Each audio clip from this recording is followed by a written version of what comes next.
Jim Flaherty was first elected to the House of Commons in 2006, bringing a wealth of provincial experience as Ontario's Minister of Enterprise, Opportunity and Innovation, Deputy Premier, Minister of Finance, Attorney General, Minister responsible for Native Affairs, Minister of Labour and Solicitor General, and Minister of Correctional Services at various times.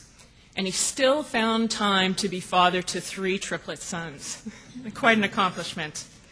And you can be sure that there is an ongoing debate around provincial versus federal responsibilities in the Flaherty-Elliott household, as his wife, Christine Elliott, represents Whitby-Oshawa in the Ontario legislature. Well, we may have the soundest banking system in the world, as judged by that august body, the World Economic Forum. We are realizing that in a flat world, everything connects. Henry Kissinger was known to say, "There cannot be a crisis today. My schedule is already full." I know that the minister's schedule is indeed very full, and we appreciate his speaking with us today. Please join me in welcoming the Honourable James Flaherty.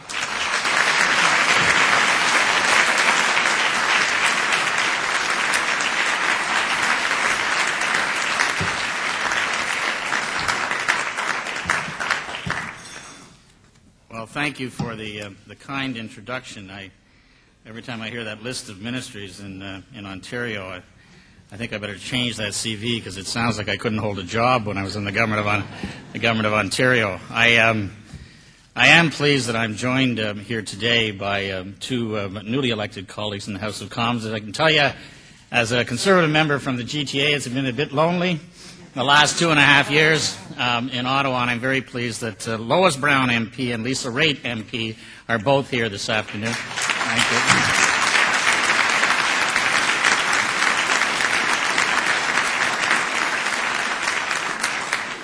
And for the sake of familial goodwill, my wife, Christine Elliott, MPP, is also here today, and nice to see her.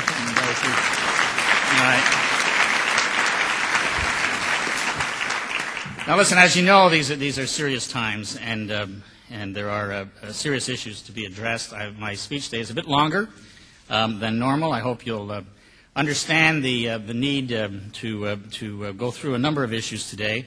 And I hope you'll suffer through that with me. I'm mindful of a story that an Irish friend told me about an Irish politician who was known to be long-winded, and he was giving a speech in a room like this, and it was going on and on and on, and people were going out through that door and then that door and the side door and moving around till finally there was only one fellow left sitting in front of him, and he stopped his speech and he said, "You know, I just want to thank you, sir, for your courtesy in hearing me out here, letting me finish today." And the gentleman said to me, he said, "Don't thank me, I'm the next speaker." And so bear with me for a while. I do want to thank the Canadian Club and the Empire Club for the opportunity to be here today. It's always a pleasure to address this audience of innovators and entrepreneurs, people who, through thick and thin, have contributed so much to our success, to the success of our country's prosperity. That prosperity and success should never be taken for granted. The Canadian economy is under the same pressures and challenges as the rest of the world. Now, in recent weeks, I have had the opportunity to work with our international partners to find ways to address these challenges effectively. More of these meetings are approaching very soon. A meeting of the APEC finance ministers early next week in Peru, a meeting of G20 finance ministers and central bank governors later next week in Brazil, and a summit of G20 leaders in Washington just a couple of weeks ahead of us. It's a good thing I don't have a fear of flying, and I don't. Before I leave for those meetings, I would like to give you a preview of what I'll be telling the people I'll meet about Canada's prospects and how well we're overcoming our economic obstacles. So today I'll discuss where we are as a nation and how we got to the place we're at today. Also, the steps our government has taken to prepare Canada for rough times, and also what that means for Canadians as they work to put food on the table, pay down their mortgage, and save for their children's future. Aujourd'hui, je vais traiter de notre situation en tant que nation et des moyens que nous avons pris pour nous tailler cette place. Je vais parler aussi des mesures que notre gouvernement a prises pour nous préparer à cette période difficile et ce que cela signifie pour les Canadiennes et les Canadiens qui travaillent pour nourrir leurs familles, rembourser leurs hypothèques et économiser pour l'avenir de leurs enfants. In times like these, when countries are coming together looking for answers on how to deal with an international crisis and prevent it from ever happening again, I believe Canada has much to contribute. We are definitely not alone in facing challenges. In fact, the challenges we face originate overwhelmingly from outside our borders. Still, to address them, we will need prudence, discipline, and steely-eyed focus on the things that matter to Canadians. Il est clair que nous ne sommes pas le seul pays confronté à ces difficultés. En fait, celles-ci proviennent essentiellement de l'étranger. Pour les régler, nous devrons faire preuve de prudence et de rigueur et cibler résolument les priorités des Canadiens. At the same time, other countries are grappling with even more critical concerns. Given Canada's relative strengths, those countries would do well to consider how Canada prepared for an international situation no one had considered possible, and why we will come out of this uncertainty stronger than ever. Long before this global credit crunch and gut-wrenching market volatility ever appeared on the radar screen, our government began preparing for the possibility that the stability of our financial institutions and the will of Canadian consumers and businesses would be severely tested. In the fall of 2007, a year ago, we recognized that times would get tougher. We knew we had to make sure Canadian families and businesses would have an edge in these tougher times. Measures announced in advance of the economic downturn, up to and including our 2007 economic statement a year ago, are providing $21 billion in incremental tax relief this year. Now, this is equivalent to 1.4% of Canada's GDP and represents a substantial stimulus to help us deal with what was to come. Unlike the temporary measures the United States took earlier this year, and which some are now calling to be introduced again, our tax relief was permanent. Tax reductions Canadian families and businesses can count on year in, year out. While we were reducing the tax burden on each and every Canadian, we were also relentlessly paying down debt and passing on the interest savings to Canadians. And we invested strategically in areas critical to this country's future success: job training, science, technology, infrastructure, and through the record transfers to the provinces, post-secondary education. Investments, in other words, that would be essential in dealing with and overcoming harder times ahead. By acting when fiscal prospects were brighter, we avoided a situation where we would have been compelled to take panicked and undisciplined measures when times were tougher, measures which by themselves would have resulted in a deficit. Instead, because of the choices this government made, we have the best fiscal record in the G7. By any objective measures, in the eyes of the international community and in the eyes of scores of economic experts, we have put Canadian families and businesses in the best possible position to deal with today's global uncertainty. Instead of the rear-view mirror approach now on display in other parts of the world, this government has been focused on the horizon. This extends to how we acted in advance of international financial turmoil. As just one example, our last budget, Budget 2008, provided additional powers to the Bank of Canada to provide liquidity to the market when required. In the past few months, the bank has been using those powers that have allowed it to respond quickly and decisively to a global credit market at risk of grinding to a halt. Canadians may not wish to immerse themselves in subjects like statutory authorities and acceptable collateral, and I don't blame them, but they can take comfort in the fact that the government acted in advance in these areas.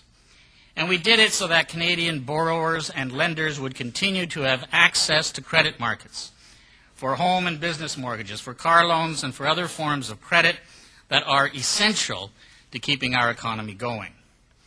As most here know, in many other countries, this has not been the case. Our forward-looking approach in Canada included efforts to prevent mortgage bubbles, like the one in the United States, from happening here. In the United States, families have lost value in their homes or are tragically losing their homes completely as the system collapses. Changes we announced this summer to the rules for government-guaranteed mortgages are helping to prevent this kind of damage from happening here.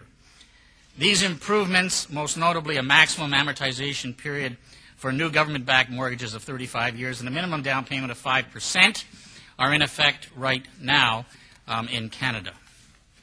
These measures took a Canadian financial system and housing market that were already strong and made them stronger.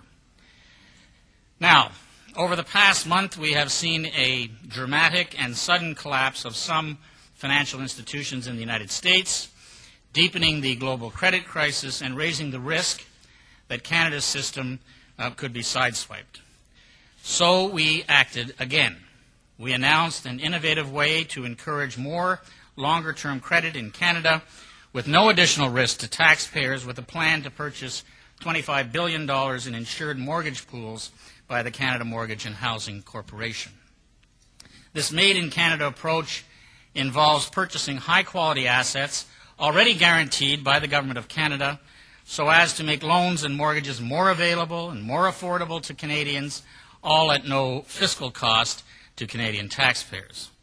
This initiative, which is in addition to the Canada Mortgage Bond Program, is an efficient, cost-effective, safe way to provide for lending in Canada at this time of unprecedented global financial turmoil.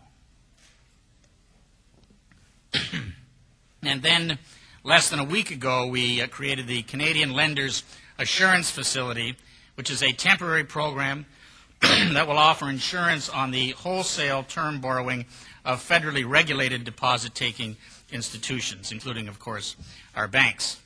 In plain English, that's a backstop to ensure that Canadian banks, which have weathered the global credit crunch better than their competitors, are not put at a competitive disadvantage because other countries have provided borrowing guarantees to restore or protect the stability of their own financial systems.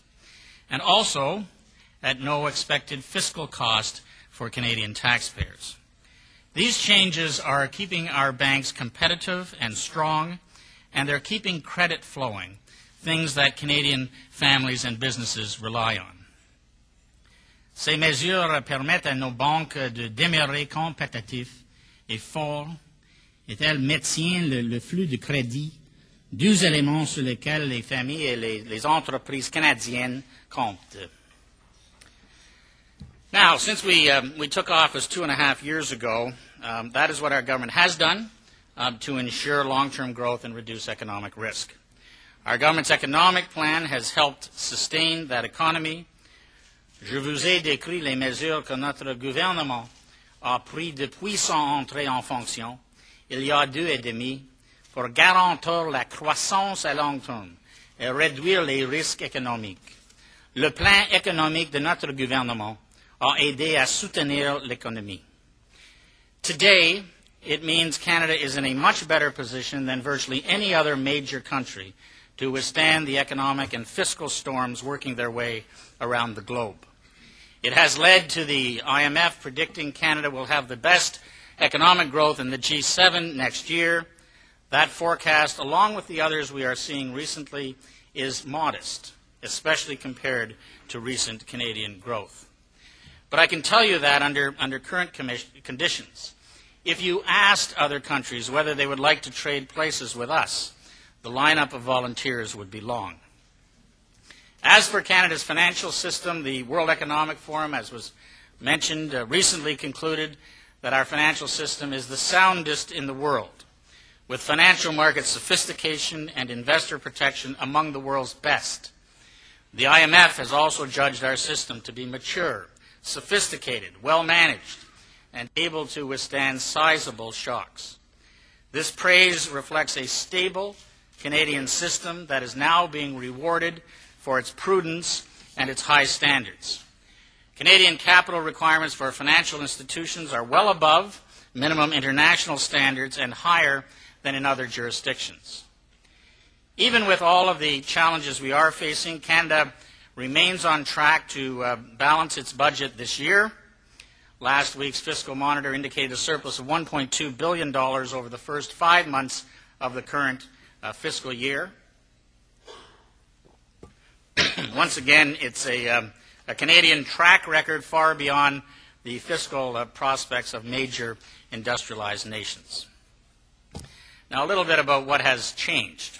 All of these efforts put Canada in an advantageous position today, and that's a good thing, since what is going on around the world today is far beyond what anyone could have predicted even 2 months ago. In a remarkably short period of time, the collapse of financial institutions in the United States and the seizing of international credit markets have taken financial markets down sharply and have resulted in a worldwide economic slowdown. In the U.S. alone, the list of financial institutions damaged by the meltdown is a long one. Fannie Mae, Freddie Mac, Bear Stearns, Lehman Brothers, Washington Mutual, AIG, and others. All of these institutions have collapsed or required a bailout or takeover within a matter of weeks. Our American neighbor has been joined in its banking rescue efforts by countries throughout Europe. Now, without question, these are uncertain economic times, and after the extraordinary developments that have taken place in a matter of weeks, no one can reliably predict what will happen next. This is the new reality Canada faces today. Wild swings in financial markets, increasing attempts to keep credit flowing, and economic forecasts that have grown more pessimistic by the day. We are entering an extremely difficult period for Canadian families who are counting on their governments to get down to work and follow a sensible, realistic plan to protect their earnings, their savings, and their jobs. In this new reality, that is exactly what this government will do. Nous amorçons une période extrêmement difficile pour les familles canadiennes qui comptent sur leur gouvernement pour s'acquitter à sa tâche et adopter un plan qui soit judicieux et réaliste afin de protéger leurs salaires, leurs économies et leurs emplois. Dans ce nouveau contexte, voilà exactement ce que notre gouvernement fera. Now, while Canada may be doing better than most, we must still prepare ourselves for the challenging times we face now and in the period ahead. That means using our strong starting position to our advantage. Our balanced budgets have already allowed us to do the things needed to keep our economy strong. For example, healthy funding for health care, post-secondary education infrastructure, investments in science and technology, as well as training people for a brighter future, tax reductions for all Canadians, and efforts to create the investment climate that will lead to more jobs and greater prosperity. We've focused on all of these early on because we realize that while surpluses themselves are important, what's more important is what those surpluses make possible, better lives for Canadians. Dans le début, nous avons centré nos efforts dans ces domaines parce que nous réalisons que même s'il est important de dégager des excédents, il importe encore plus que ces excédents assurent une vie meilleure aux Canadiens. Ongoing, unsustainable budget deficits are quite rightly unacceptable for Canadians. These structural deficits must never return. Yet also unacceptable is a devotion to surpluses simply for the sake of saying you've achieved them. That view refuses to take into account the long-term damage that can result from misguided attempts to balance the books during an historic global downturn. No one should ever expect us to be complacent about the risk of a deficit. We will do what we can, despite challenging economic circumstances, to keep the budget balanced. However, as Canada, like other countries, enters a new and unknown economic cycle, we recognize that we work for Canadians, not fiscal forecasters. What we will never do is engineer a surplus at any price, because that price would ultimately be paid by Canadian families. What we will do in this fiscal year and the years that follow is continue to manage spending responsibly. We will not spend now to tax our children and grandchildren later. For nearly 3 years, we have focused on this responsible approach. Our focus is to keep spending in check, to practice restraint, and look at every dollar we spend with a critical eye. This approach includes a renewed expenditure management system, a review of every cent of spending by government departments over a 4-year cycle. In the first year of the system, we examined departmental spending of $13.6 billion, which is worth 15% of total program spending. That restraint exercise will continue, and we will redouble our efforts for the year ahead to ensure the spending of taxpayer dollars is efficient and as effective as possible. Grants, contributions, capital, wages, other operating expenses, all will be placed under the microscope of responsible spending. Departments will have what they need to fund essential programs and services, and no more. While being more rigorous in spending by departments, we will extend that review to Crown corporations and other key corporate assets. By doing so, we will ensure that the original purpose for setting up each corporate entity is still relevant in today's world and that dollars are being spent wisely. This commitment to responsible fiscal management will also extend to public sector compensation. Now, we all recognize that public sector employees work hard for Canadians and that they must be adequately compensated. It is in the public interest that public sector compensation be determined responsibly in a manner that does not add pressure on businesses that are already feeling the pinch of an economic slowdown. We are confident that every stakeholder involved in the process of setting public sector compensation will show commitment and accountability to act in the public interest and strike the proper balance. We will be guided by these considerations as we prepare the fall economic and fiscal update. Now, in overseeing federal spending, we will also be mindful of the steps this government has taken to restore fiscal balance through long-term fair and predictable transfers to provinces and territories. Under our government, transfers for health and social programs have grown, and they will continue to grow. Federal support for provinces and territories has reached unprecedented levels, almost $54 billion in federal support this year alone. That funding helps ensure that provincial governments can provide health care, education, and other essential social services, critical government services that your families can count on. We will be diligent in protecting this transfer growth. We will not abandon the commitment we have made to provinces and territories, and by extension to Canadian families. Nous prendrons soin de protéger cette croissance des transferts et nous n'abandonnerons pas l'engagement que nous avons pris envers les provinces et les territoires et par le fait même envers les familles canadiennes. As part of our fiscal balance commitment, we renewed and strengthened equalization with a principle-based approach and long-term equitable and growing funding. We will continue to ensure growing support for the provinces that need it. The equalization program does have to adapt to developments that nobody could have foreseen.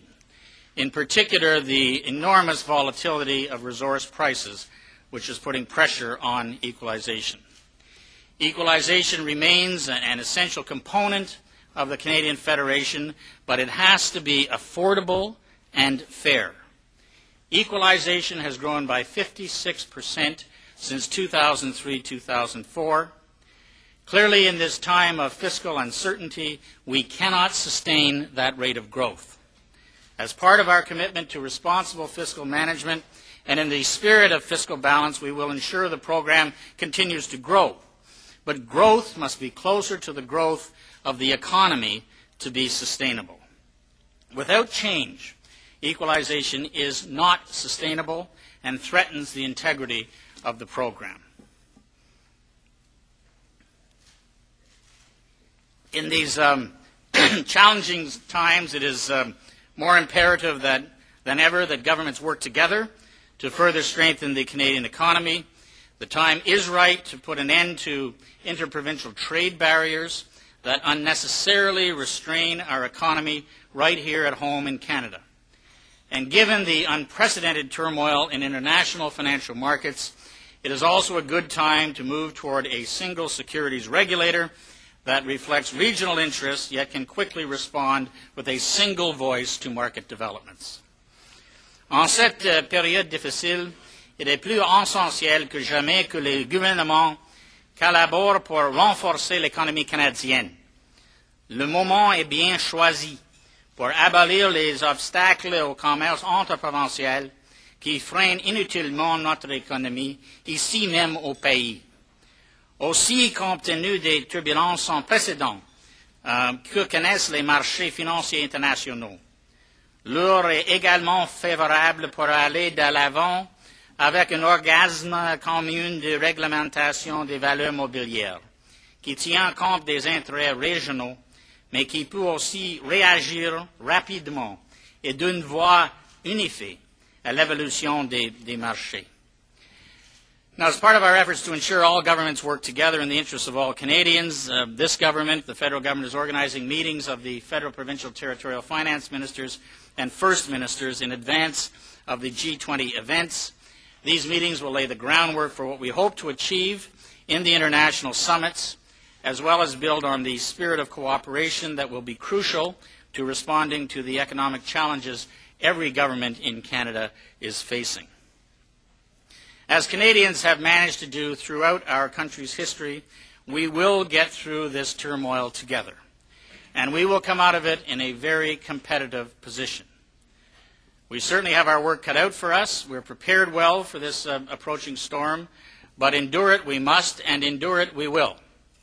Within the next month, after consulting my federal and provincial counterparts and my international colleagues, I will set out the economic and fiscal projections we will rely on as we prepare the next budget.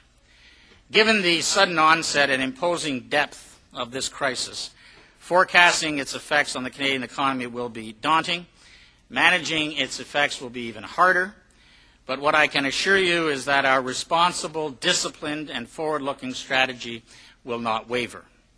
We will continue to work alongside the provinces, sharing our assessment of international and domestic conditions, explaining what we intend to do, and asking for their cooperation to ensure future economic growth. Nous allons continuer de travailler côte à côte avec les provinces en partageant notre évaluation de la conjoncture internationale et canadienne, en précisant nos intentions et en demandant leur collaboration pour garantir notre croissance économique future. We will keep taxes low to benefit Canadians. We will keep investing in Canadian priorities. We will do whatever is necessary to We will do whatever is necessary to prevent the soundest financial system in the world from being put at risk by global events. And we will budget prudently and with restraint, consulting with Canadians every step of the way. Now, I've gone on almost as long as it seems. It's good to see that most of you are still in the room. Thank you. My friends, none of this is going to be easy, and our approach will include some tough measures. Good times are bad. Hard choices are just part of the job description. Aucun de ces objectifs n'est une tâche facile, et notre approche comprendra des mesures difficiles. En période favorable ou non, il y a toujours des choix ardus à faire, mais cela fait partie de la tâche. So too is understanding what matters most as we steer our nation's finances through the turbulent waters ahead. It's not lines on a spreadsheet or calculations on a fiscal projection. Surpluses, as integral a part of the planning processes as they may be, are not an end in themselves, and they never will be. What matters most is people. Our ultimate goal is to ensure we spend wisely on the things that will bring a direct and lasting benefit to Canadians. If we keep our sights on protecting jobs, enabling Canadians to save and businesses to grow and thrive, and creating a better future for our children, we will take our healthy head start and emerge from this difficult economic cycle stronger than ever and better off than the countries that compete with us every day. I can tell you now that in the global discussions I will soon attend in between airport lounges, my colleagues will do what they always have. They will marvel at what Canada has accomplished and predict that there will be more success to come. A stronger Canadian economy is our goal. The well-being of Canadian families throughout 2009 and all the years that follow is how we'll know we have reached it. Thank you for your attention today.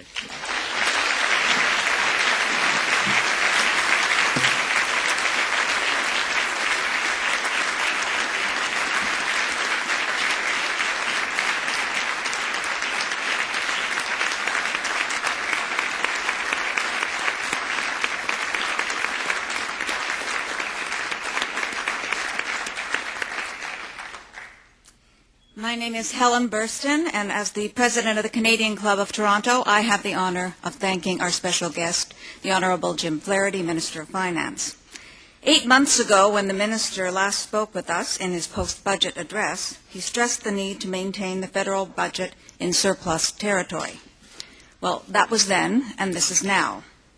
We were told to anticipate an economic slowdown, but who could have foreseen a global economic meltdown? Who could have predicted the collapse of financial markets, the evaporation of consumer confidence, and the wild gyration of stock markets? In speaking with us today, Minister Flaherty has been realistic about the challenges facing Canada amid this global economic upheaval. One of the fathers of conservative thought, Edmund Burke, once said that a state without the means of some change is without the means of its conservation. Minister Flaherty has maintained the mantra of fiscal prudence that is important for Canada, but he's also indicated a readiness to adapt to new realities. Thank you, Mr. Flaherty, for your frank appraisal of Canada's economic picture, and thank you for your confidence in the underlying strength of our economy. We're in for a wild ride, but we're fortunate to have good regulation, good economic fundamentals, and good government on our side. Thank you.